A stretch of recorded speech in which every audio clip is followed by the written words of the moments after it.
출애굽기 33장. 여호와께서 모세에게 말씀하셨습니다. 너와 네가 이집트 땅에서 이끌어낸 이 백성들은 이곳을 떠나 내가 아브라함과 이삭과 야곱에게 네 자손에게 주겠다라고 맹세한 그 땅으로 올라가거라. 내가 네 앞에 천사를 보낼 것이다. 내가 가나안 사람과 아모리 사람과 헷 사람과 브리스 사람과 히위 사람과 여부스 사람을 쫓아낼 것이다. 젖과 꿀이 흐르는 그 땅으로 올라가거라. 그러나 나는 너희와 함께 올라가지 않을 것이다. 너희는 목이 곧은 백성들이니 여차하면 내가 가는 도중에 너희를 멸망시킬지 모르니 말이다. 백성들은 이 무서운 말씀을 듣고 통곡했습니다. 몸에 장신구를 걸친 사람은 아무도 없었습니다. 여호와께서 전에 모세에게 이런 말씀을 하신 적이 있었기 때문입니다. 너는 이스라엘 백성들에게 전하여라. 너희는 목이 곧은 백성들이니 내가 잠시라도 너희와 함께 가면 내가 너희를 멸망시킬지도 모른다. 그러니 너희는 너희 장신구들을 모두 빼내라. 그러면 내가 너희를 어떻게 할지 정하겠다. 그리하여 이스라엘 백성들은 호렙산에서 그 장신구들을 모두 빼냈습니다. 그때 모세는 장막을 거두어서 진영 밖 멀리 떨어진 곳에 치고는 회막이라고 불렀습니다. 그리고 이때부터 누구든지 여호와를 찾을 일이 생기면 진영 밖의 이 회막으로 가곤 했습니다. 모세가 회막으로 나갈 때마다 모든 백성들은 일어나 자기 장막 문 앞에 서서 모세가 회막에 들어갈 때까지 지켜보았습니다. 모세가 회막에 들어가면 구름 기둥이 내려와 그 문 앞에 머물러 있었고 여호와께서 모세와 말씀을 나누셨습니다. 백성들은 구름 기둥이 회막 문 앞에 있는 것을 보면 모두 일어나 각자 자기 장막 문 앞에서 경배했습니다. 여호와께서는 마치 사람이 자기 친구와 이야기하듯이 모세와 얼굴을 맞대고 말씀하셨습니다. 그런 후 모세는 진영으로 돌아오곤 했습니다.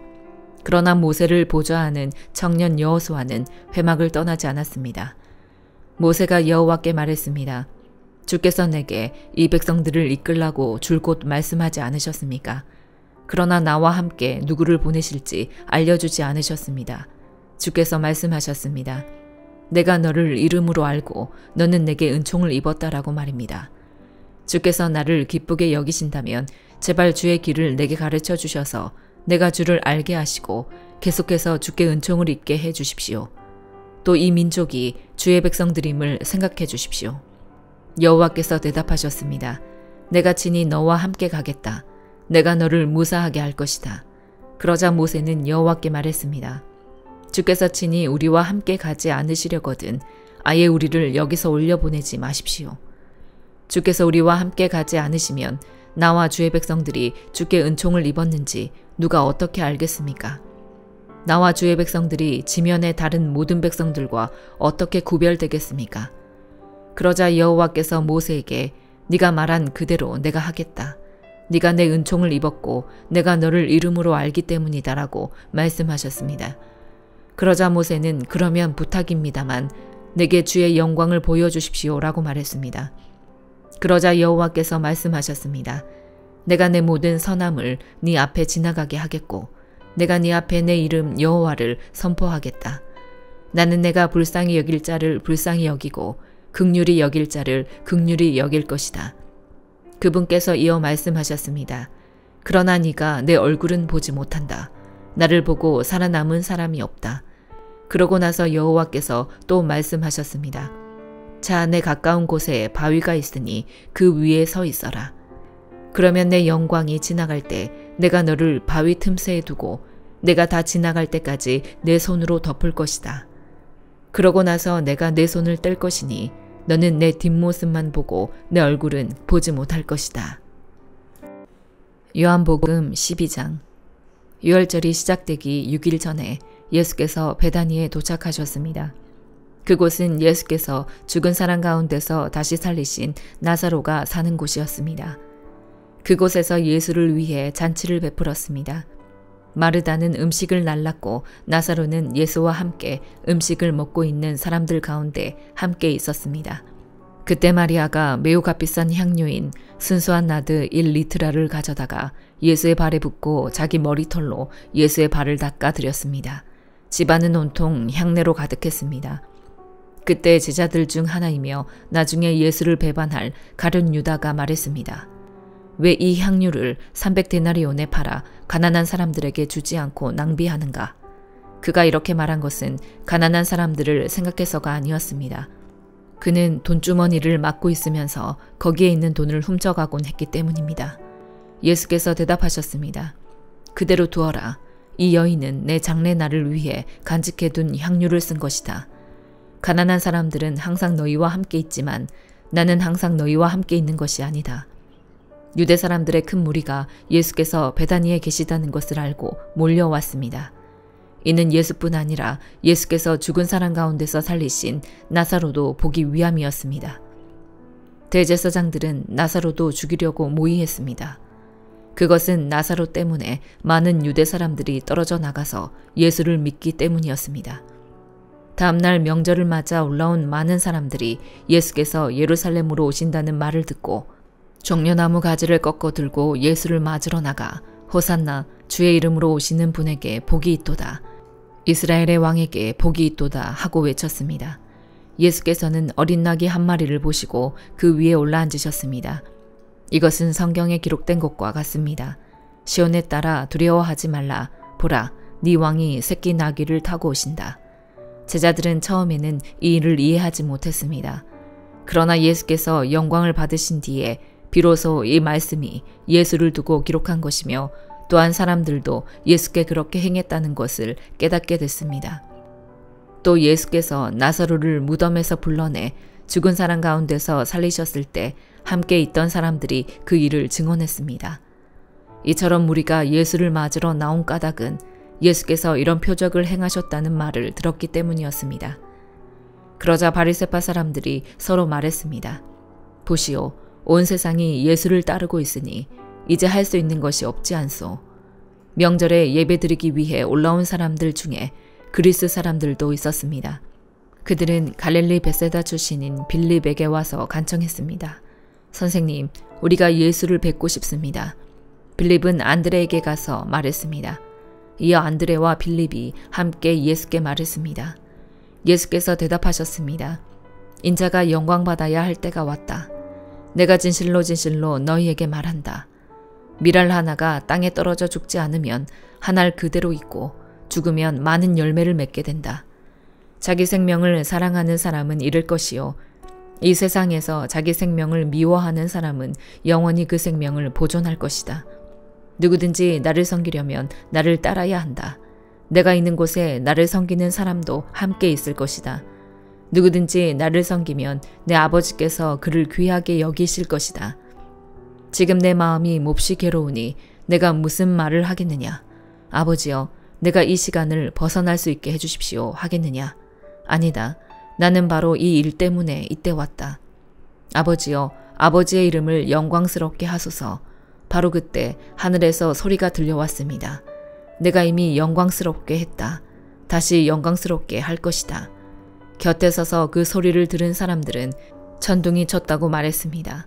다른 사람들은 천사가 예수께 말했다라고도 했습니다. 예수께서 말씀하셨습니다. 이 소리가 난 것은 나를 위한 것이 아니라 너희를 위한 것이다. 이제 세상을 심판할 때니 이 세상의 통치자가 쫓겨날 것이다. 그러나 내가 이 땅에서 들려 올라갈 때 나는 모든 사람들을 내게로 이끌 것이다. 예수께서 이렇게 말씀하신 것은 자신이 어떤 죽음을 당할 것인지 암시하려고 하신 말씀입니다. 그때 무리가 대답했습니다. 우리는 율법에서 그리스도께서 영원히 계신다고 들었는데 어째서 당신은 인자가 들려서 올라가야 된다고 하십니까? 이 인자란 누구입니까? 그러자 예수께서 그들에게 말씀하셨습니다. 아직 얼마 동안은 빛이 너희 가운데 있을 것이다. 어둠이 너희를 삼키지 못하도록 빛이 있는 동안에 걸어 다니라. 어둠 속에서 다니는 사람은 자기가 어디로 가는지 알지 못한다. 너희에게 빛이 있는 동안에 너희는 그 빛을 믿으라. 그러면 너희가 빛의 아들들이 될 것이다. 이 말씀을 하신 후 예수께서는 그들을 떠나서 몸을 숨기셨습니다. 예수께서 이 모든 표적을 그들 앞에서 행하셨음에도 불구하고 그들은 여전히 예수를 믿지 않았습니다. 이것은 예언자 이사야의 말을 이루려는 것입니다. 주여, 우리의 전한 것을 누가 믿었으며 주의 팔이 누구에게 나타났습니까? 그들이 믿을 수 없었던 까닭을 이사야가 다시 이렇게 말했습니다. 주께서 그들의 눈을 멀게 하셨고 그들의 마음을 무디게 하셨으니 이는 그들이 눈이 있어도 보지 못하게 하고 마음으로 깨달아 돌이키지 못하게 해 내게 고침을 받지 못하게 하기 위함이다. 이사야가 이렇게 말한 것은 그가 예수의 영광을 보았기 때문입니다. 그래서 예수를 가리켜 이런 예언을 했습니다. 지도자들 중에서도 예수를 믿는 사람들이 많았으나 바리새파 사람들 때문에 자기 믿음을 고백하지 못했습니다. 회당에서 쫓겨날까봐 두려웠기 때문입니다. 그들은 하나님의 영광보다 사람의 영광을 더 사랑했던 것입니다. 예수께서 큰 소리로 말씀하셨습니다. 나를 믿는 사람은 나를 믿는 것이 아니라 나를 보내신 분을 믿는 것이요. 나를 보는 사람은 곧 나를 보내신 분을 보는 것이다. 나는 빛으로 이 세상에 왔다. 나를 믿는 사람은 누구든지 어둠 속에 머무르지 않을 것이다. 내 말을 듣고 지키지 않는 사람이 있다 해도 나는 그 사람을 심판하지 않는다. 나는 세상을 심판하러 온 것이 아니라 구원하러 왔기 때문이다.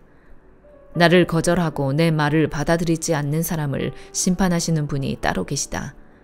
내가 말한 바로 이 말이 마지막 날에 그를 심판할 것이다. 나는 내 뜻대로 말하지 않았다. 오직 나를 보내신 아버지께서 무엇을 말해야 하고 무엇을 이야기해야 할지 내게 명령해 주셨다. 나는 그가 주신 명령이 영생이라는 것을 안다. 그러므로 나는 무엇이든지 아버지께서 내게 말씀해 주신 대로 말한다. 잠언 9장. 지혜가 그 집을 짓고 7 기둥을 깎아 만들고는 짐승을 죽여 고기를 마련하고 포도주를 잘 빚어 상을 차렸다. 그렇게 하고 나서 그는 자기 여종을 사람들에게 보냈는데 여종은 그 성의 가장 높은 곳에서 큰 소리로 말했다. 어리석은 사람은 다 여기로 오너라. 그리고 지각이 부족한 사람에게 말했다. 와서 내 음식을 먹고 내가 만든 포도주를 마셔라. 네 어리석음을 버려라. 그러면 살 것이다. 지각 있는 길로 가거라. 냉소적인 사람을 책망하는 사람은 부끄러움을 당하고 악한 사람을 꾸짖는 사람은 오히려 비난을 받는다. 냉소적인 사람을 꾸짖지 마라. 그가 너를 미워할지도 모른다. 지혜로운 사람을 꾸짖어라. 그러면 그가 너를 사랑할 것이다. 지혜로운 사람을 훈계하여라. 그가 더욱 지혜로워질 것이다. 의로운 사람을 가르쳐라. 그가 배우는 게 많아질 것이다. 여호와를 경외하는 것이 지혜의 근본이요 거룩한 분을 아는 것이 슬기의 근본이다. 내 옆에 있으면 네가 사는 날이 많아질 것이요 네 수명이 몇 해 늘어날 것이다. 네가 지혜롭다면 그 지혜가 너에게 유익할 것이요 네가 거만하다면 그 거만은 너를 해롭게 할 것이다. 어리석은 여자는 수다스럽고 지각이 없어 아무것도 모른다. 그녀가 자기 집 문 앞에 성의 가장 높은 곳에 자리 잡고 앉아 자기 길을 부지런히 가고 있는 사람들을 불러 어리석은 사람은 모두 이리로 오라 한다. 지각 없는 사람에게 그녀가 말한다.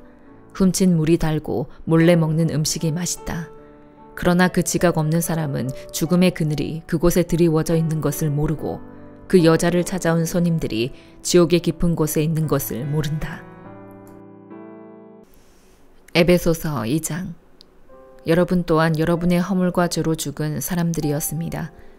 그때 여러분은 이 세상 풍속을 따라 허물과 죄 가운데 살았고 공중의 권세 잡은 자, 곧 지금 불순종하는 아들들 가운데 활동하고 있는 영을 따라 살았습니다. 그때는 우리도 다 그들 가운데 속해 육체와 마음이 원하는 것들을 행하며 육체의 욕망대로 살았습니다. 우리도 그들과 마찬가지로 태어날 때부터 진노의 자녀들이었습니다. 그러나 자비가 풍성하신 하나님이 우리를 사랑하신 그 크신 사랑으로 인해 허물로 죽은 우리를 그리스도와 함께 살리셨습니다. 여러분은 은혜로 구원을 받은 것입니다. 그리고 그리스도 예수 안에서 함께 일으키시고 함께 하늘에 앉히셨습니다. 이는 그리스도 예수 안에서 다가오는 모든 세대에게 하나님의 은혜가 지극히 풍성함을 보여주기 위한 것입니다. 여러분은 은혜로 인하여 믿음으로 구원받았습니다. 이것은 여러분에게서 나온 것이 아니요 하나님의 선물입니다. 행위에서 난 것이 아니니 아무도 자랑하지 못하게 하려는 것입니다. 우리는 하나님께서 미리 예비하신 선한 일들을 위해 그리스도 예수 안에서 창조된 하나님의 피조물입니다. 하나님께서는 우리가 선한 일들을 행하며 살기를 원하십니다. 그러므로 기억해 보십시오. 여러분은 육신적으로는 이방 사람들이었고 육체에 행한 할례를 받은 사람이라고 불리는 사람들에게 할례를 받지 않은 사람으로 불리는 사람들이었습니다. 그 당시 여러분은 그리스도 밖에 있었고 이스라엘 백성으로부터 제외된 사람들이며 약속의 언약들에 대해 생소한 사람들이며 세상에서 소망도 없고 하나님도 없는 사람들이었습니다. 그러나 그때는 하나님에게서 멀리 떨어져 있던 여러분이 이제는 그리스도 예수 안에서 그리스도의 피로 가까워졌습니다. 그리스도는 우리의 화평이시니 자기의 육체로 둘을 하나로 만드신 분이십니다. 그분은 중간에 막힌 담, 곧 원수된 것을 헐어내셨고 조문으로 된 계명의 율법을 폐하셨습니다. 이는 그리스도가 그분 안에서 이 둘로 한 세 사람을 창조의 화평을 이루게 하시고 십자가를 통해 이 둘을 한 몸으로 하나님과 화목하게 하셔서 자기 안에서 원수된 것을 없애버리시기 위한 것입니다. 그리스도는 오셔서 먼데 있는 여러분에게 화평을 전하셨을 뿐 아니라 가까운 데 있는 사람들에게도 화평을 전하셨습니다. 이것은 그리스도를 통해 우리 모두 한 성령 안에서 아버지께 나아갈 수 있게 하기 위한 것입니다. 그러므로 이제 여러분은 더 이상 낯선 사람들이거나 나그네들이 아니라 성도들과 동등한 시민이요 하나님의 가족입니다. 여러분은 사도들과 예언자들의 기초 위에 세워진 사람들이요 그리스도 예수께서 친히 모퉁이 돌이 되셨습니다.